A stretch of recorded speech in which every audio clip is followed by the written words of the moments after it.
네, 안녕하세요. 지금 10월에 그 미국에서 국가 안보 전략 (National Security Strategy라는 문건이 발표가 됐죠. 이것에 의해서 이제 삼중 태풍이 구도가 잡힌 겁니다. 삼중 태풍이라 그러면 우선 첫째는 우크라 전쟁에 의한 걸 계기로 한 세계 군사 내지는 석유가스 지정학이 구도가 바뀌었습니다.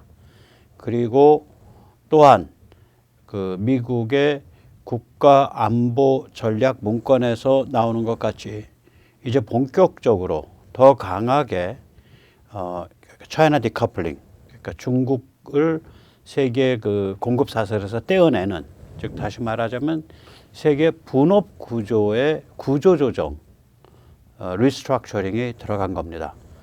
그 다음에 이제 마지막 세 번째는 지금 유럽에서 진행된 선거도 그렇고, 그 다음에 이번에 이제 11월 초에 있는 미국 중간 선거도 그렇고, 이 말하자면 자유보수 공화주의가 지금 대세가 돼가고 있거든요.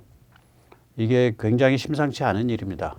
그러니까 세계의 정치 문화, 그 다음에 사상, 여기서 거대한 또 지진이 발생하고 있습니다. 이 세 가지의 태풍을 우리가 어떻게 타고 넘어갈 거냐, 이겨낼 거냐, 거기서 어떻게 승자가 될 수 있을 거냐, 이게 아마 화두가 돼야 될 거라고 생각을 합니다. 오늘 그 같은 이야기를 조망해 보도록 하겠습니다.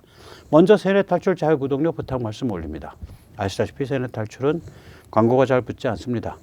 붙더라도 늦게 붙거나 그렇습니다. 도와주시면 보다 좋은 컨텐츠로 찾아뵙는 데 커다란 힘이 되겠습니다.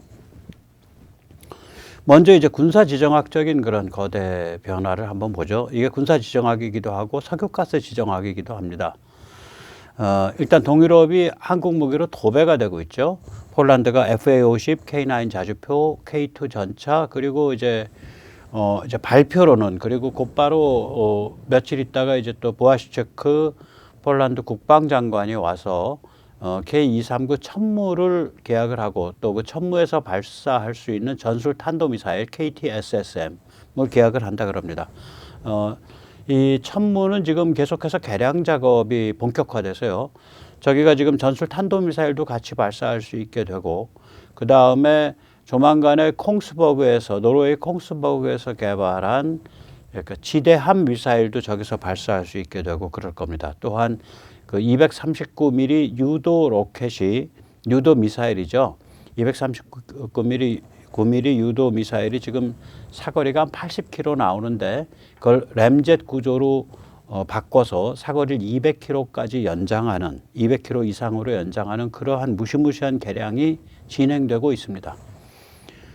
지금 폴란드가 아시다시피 K239를 300문을 가져가겠다고 하는데요. 이 300개 발사되면 그 화력이 어느 정도냐면은 하이마스로 계산하면 600문입니다. 하이마스는 절반짜리니까 포드 하나짜리인데 K239는 포드가 2개거든요.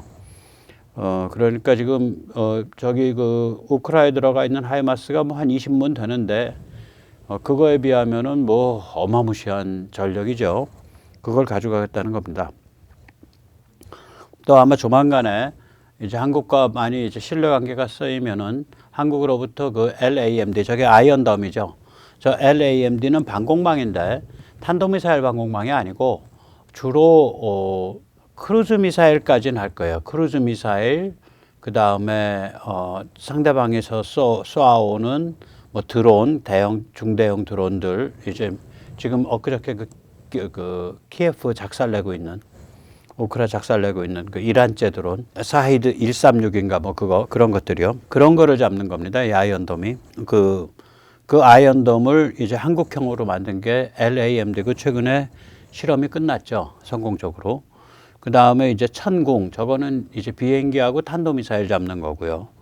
그리고 레드백 장갑차, 그 다음에 유탄 발사기 저 우습게 보여도 수류탄 같은 폭발력을 한 1km밖에 있는 적한테 분당 수십 발을 쏠 수 있으니까 아주 상대방은 아작이 나는 겁니다. 저 유탄 발사기라는 게. 그 다음에 이제 잠수함, 뭐 이런 것들까지 이제 같이 또 얘기가 되겠죠. 에스토니아는 이미 K9을 쓰고 있을 겁니다. 근데 아마 더 들어갈 것 같고요. 그런 우리 무기로. 라트비아, 리투아니아도 우리 무기를 채택을 하겠죠.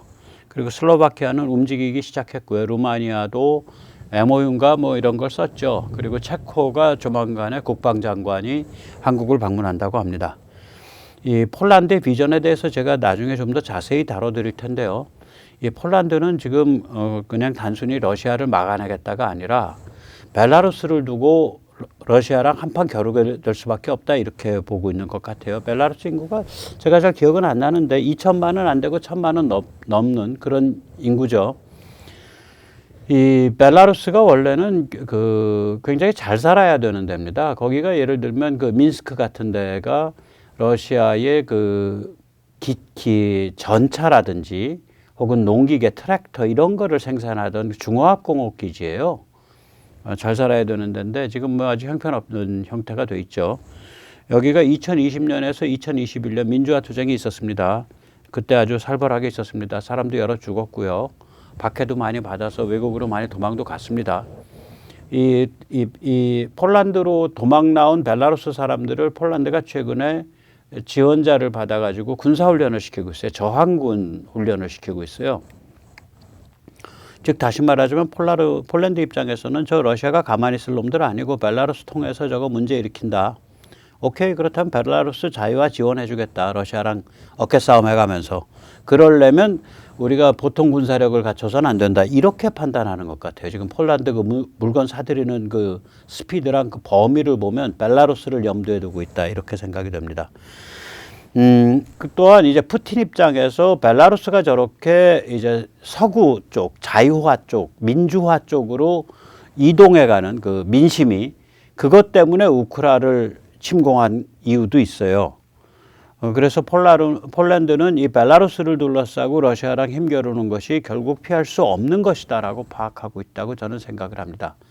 즉 다시 말하자면 폴란드 국방력의 궁극적인 목표는 막강한 군사력의 바탕에서 공공연하게 벨라루스 민주 세력을 지원할 수 있는 그런 힘을 갖추겠다. 살벌하죠. 그리고 그런 힘을 갖춰가는 과정에서 그때 같이 대오를 짜는 국가들이 발틱 3국, 그 다음에 핀란드, 스웨덴, 그리고 이쪽 동유럽 벨트 쪽으로서는 이제 우크라이나, 그때 전쟁 끝났을 때니까 루마니아, 헝가리, 체코, 슬로바키아 이런 데랑 다 이 어깨를 짜고 저런 그 군사지정학적 게임을 하겠다 이렇게 판단을 하고 있는 아주 든든한 맹방입니다. 그런데 저는 이제 뭐 여기서 뭐 좀 이상한 소리 하는 사람들이 있지만 우크라이나는 결판 난 겁니다. 그 다음은 이미 중국이고요. 이것은 어디서 밝혀지냐? 10월 초죠. 엊그저께 지난주에 미국에서 발표된 National Security Strategy 국가 안보 전략 문건에서 밝혀집니다. 이 문건에 보면 중국, 차이나란 단어가 9번 등장하고요. 중화인민공화국, PRC란 단어가 446번 등장합니다. 이 길지 않은 문건에서. 여기서 보면 중국은 국제질서 판을 뒤집으려 하고 있다라는 표현을 쓰고 있고요. 우리말로 좀 거칠게 옮기자면 중국과 러시아는 성격이 좀 다르다. 러시아는 직접 단순 무식한 도발을 하는 타입이고 중국은 훨씬 더 지능적으로 국제 질서의 판을 완전히 뒤집기 위한 경제적, 군사적, 기술적 힘을 길러가고 있는 아주 그런 악질적이고 지능적인 그런 국가로서 우리의 유일한 진짜 경쟁자는 중국이다. 그렇게 쓰고 있어요. 그러면서 이게 챕터 제목을 보면 중국 따돌리기, 그러니까 outcompeting China, 그리고 러시아 억제하기 and constraining Russia라는 그런 식의 챕터 제목이 있습니다. 여기에는 가치, value라는 말이 29번 나오고요. 동맹이라는 단어가 68번 나옵니다.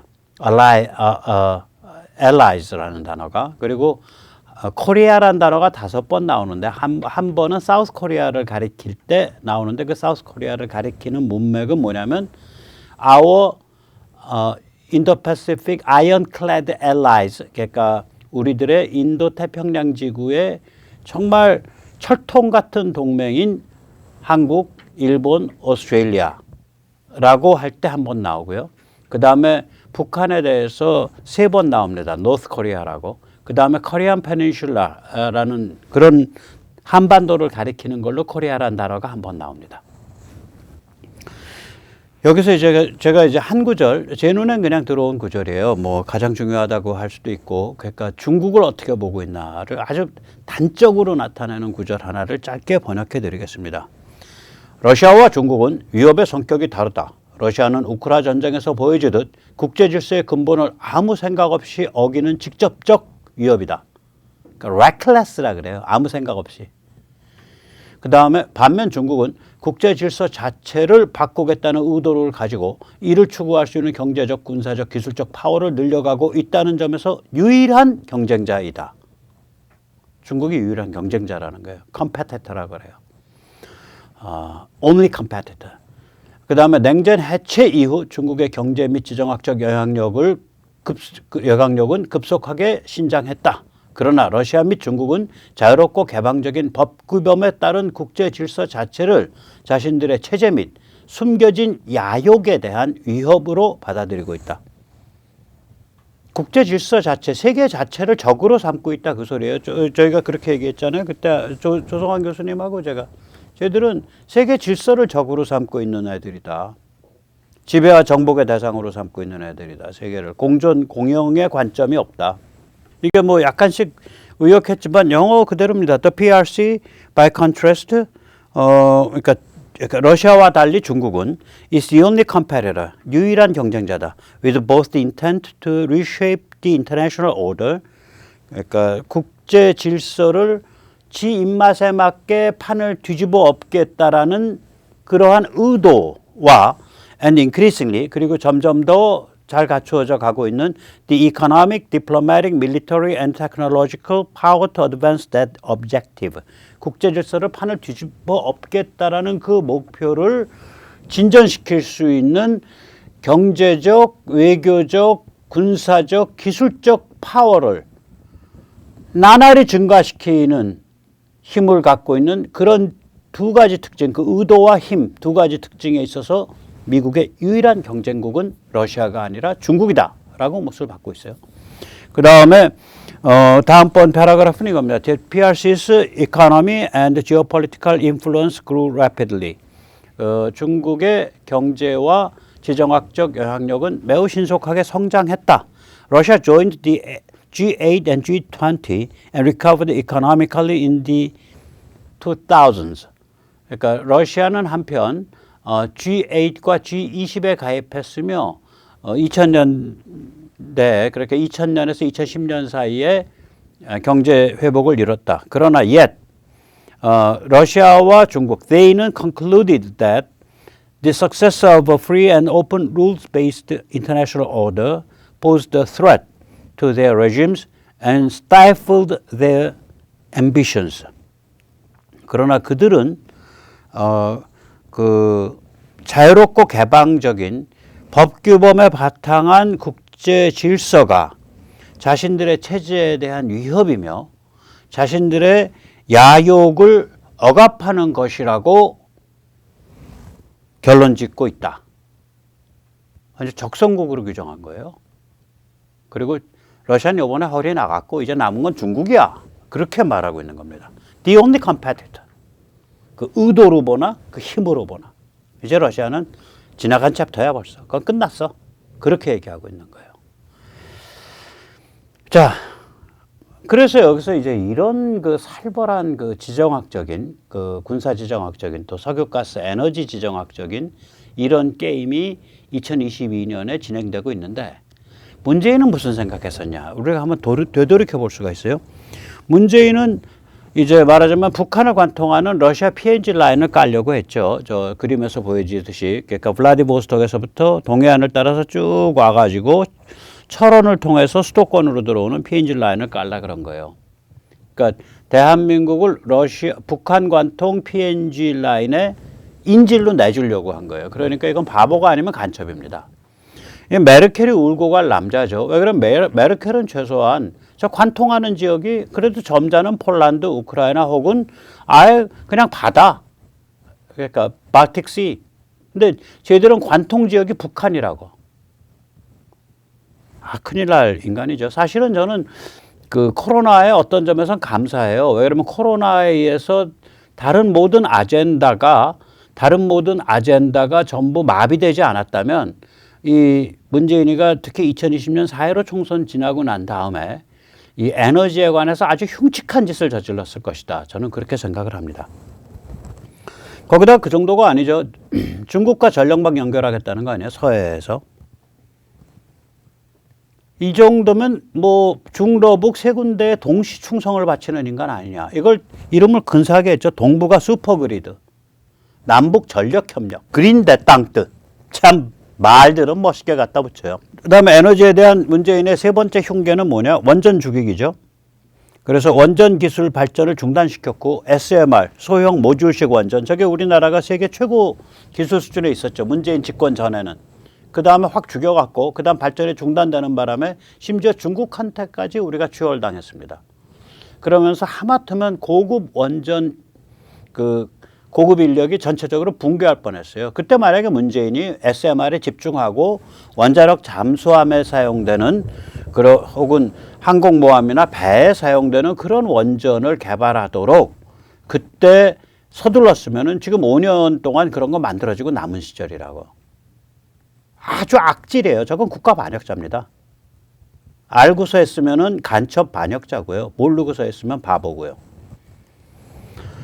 자, 그래서 이 우크라 전쟁 상태에서 만약에 이재명이 당선됐더라면 대체 역사를 한번 써보는 거예요. 전제는 뭐냐면 코로나가 안 터져서 문재인 소원대로 원전이 죽고 가스는 북한 간통 러시아 PNG 사업이 막 벌어지고 전기는 서해 해저 케이블 깐다고 난리를 뿌리고 있고 그건 또 빨리 까니까 벌써 깔았을지도 몰라요. 이런 상태에서 우크라 전쟁이 빵 터졌다고 생각을 해보세요. 그러면서 이재명이 당선됐다고 보세요. 그러면 이재명이는 그 후보 시절에도 이 얘기를 했잖아요. 그거 말이야, 코미디 배우 출신 초자가 대통령이 돼서 말이지. 호랑이 무서운 줄 모르고 말이야. 러시아를 자극하다가 매를 버는 거 아닙니까? 이런 취지로 얘기했다가 나중에 사과했잖아요. 제가 표현력이 부족했습니다. 이재명 씨, 당신은 표현력이 부족한 게 아니라 심장과 머리가 좀 이상한 거야. 영혼이. 관점이 이상한 거야. 표현력 아주 좋은 사람이야. 당신 왜 그거 비하하지 말라고. 스스로 표현력이 부족한 사람이라고 낮춰 생각하지 마세요. 머리와 심장과 영혼이 좀 이상한 방향으로 가 있다. 이렇게 생각을 하셔야지. 자기 자신의 정체를 확실히 아셔야 됩니다. 이재명 씨 그 나이쯤 되면. 나보다 좀 젊을 텐데 당신이 아직도 자기 주제를 그렇게 모르면 어떡합니까? 자부심을 가지십시오. 당신은 표현력이 아주 뛰어난 사람입니다. 그러면 이제 대통령이 이 정도 말을 좀 더 심하게 하면 이제 머리띠 두르고 나와서 뭐라 그랬겠어요? 우크라 전쟁에 대해서. 서방 제국주의 세력에 저항하는 도덕적 주체적 관점을 가진 우리 러시아, 우리 푸틴 대통령 보기만 해도 심쿵 지원하자 이러고 있는 거예요. 그러면서 러시아 무기 지원 카드를 만지작거리겠죠. 그러면 이제 극심한 정치 위기가 오고 한미 관계 위기가 오겠죠. 그런데 대만 위기가 또 한편에 있죠. 중국 대만 사이가. 두 개가 위기가 맞물리면서 군사 지정학적 위기로 이제 튀죠. 그러면 중국과 미국 사이에 무슨 판단하겠어요? 중국 입장에서는 야, 미국이 저거 말이야 지금 몰리니까 저거 아마 한반도에서 전쟁 일으킬 거야. 그래서 판 뒤집으려고 그럴 거야. 미국 입장에서 야, 저놈들이 우크라에서는 러시아가 전쟁 벌이고 여기서는 동아시아에서는 중국 전쟁 벌여서 양쪽으로 전쟁 벌여가지고 내가 이렇게도 못하고 저렇게도 못하고 할 거야. 그렇게 지금 추진하고 있어요. 그래서 극도로 서로 의심하고 경계하는 상태로 가다가 불꽃이 땅 튀면은 북한 같은 거에서 빠방 터지는 거예요. 그러니까 한국이 동아시아 대규모 전쟁의 화약고가 되고 그 뇌관을 땡기는 자는 이재명이나 그 지지자가 될 거라고 이게. 그리고 그 과정에서 한국은 동아시아 베네수엘라로 전락해버리고 미국은 우크라와 동아시아 양쪽 두 개 전선에서 갈팡질팡하면서 완전히 컨트롤을 상실할 수 있고. 그러니까 우리를 망치면서 세계를 망칠 뻔했던 사건이에요. 그게 우리 대선이. 그래서 제가 윤석열 비판을 좀 안 하는 게 그거 생각하면 모골이 송연해서 제가 윤석열 정부에 대해서 여러 가지 비판하고 싶은 점이 많지만 일단 그래 당신 지금 수습 과정이야. 그래 OJT 중이다. 하면서 제가 일단 좀 말을 아끼고 있는 편입니다.